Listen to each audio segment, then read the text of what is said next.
Hey guys, Engineer Pat 529 coming to you with a little rebuild update.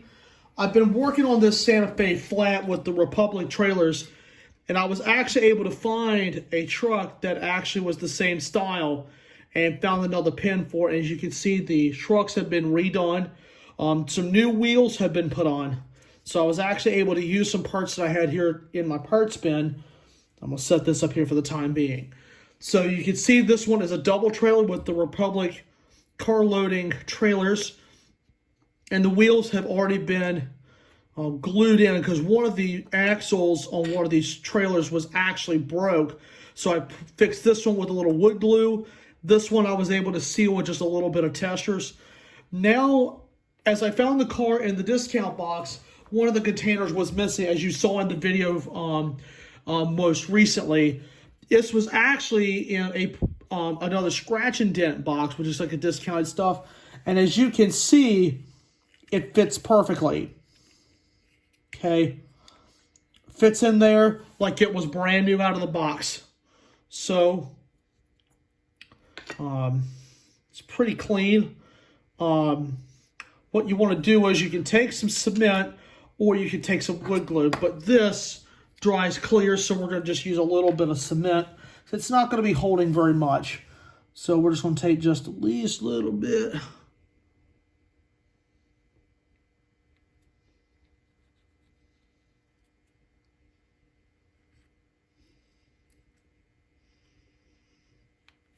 Put it down the perimeter of the chassis. Close our cement up. Okay.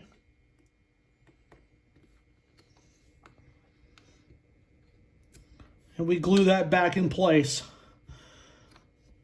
Now we just let that sit on there for a few seconds.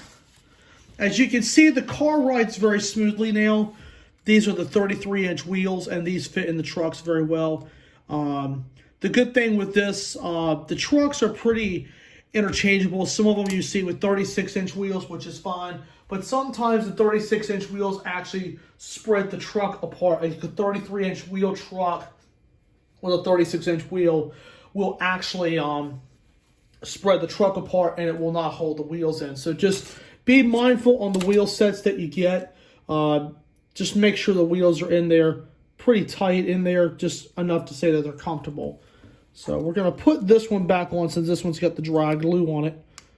And you just push it down carefully. And then once I get the other one on there, it will just go in these two holes. Because I was able to fiddle with this off camera a little bit.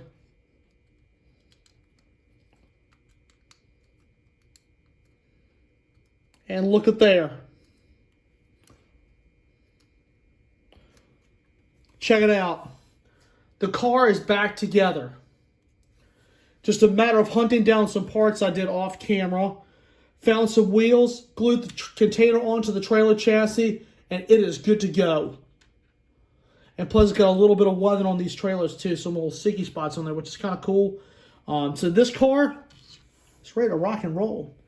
So guys, with just a few little pieces here, I was actually able to save this in a matter of just a few minutes. It's pretty cool what you can do with spare parts. So don't throw away your spare parts, guys, because you never know when they come in handy. So anyway, guys, that's tonight's upgrade, and I'd like to thank you all so much for watching.